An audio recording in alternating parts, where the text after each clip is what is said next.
एक बुजुर्ग जा रहे थे। कुछ बच्चे आपस में बहस कर रहे थे।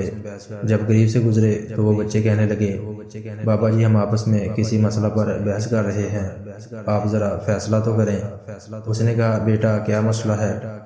बच्चे ने कहा, हम आपस में बहस कर रहे हैं कि एक आदमी बड़ा नेक हो, कभी गुनाह न किया हो, उसके दिल पर अल्लाह की खास नजर रहती है, या एक आदमी बड़ा ही गुनाहगार हो और सच्ची तौबा कर ले, उसके दिल पर खास नजर रहती है।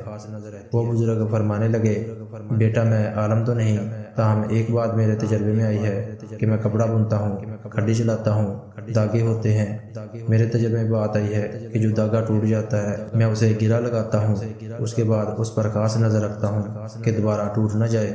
मुमकिन है जो बंदा शैतान के रास्ते को छोड़कर सच्ची तौबा कर ले, अल्लाह से अपनी गांठ बांध ले, उसके दिल पर अल्लाह की खास नजर रहती हो कि यह बंदा दोबारा टूट न जाए।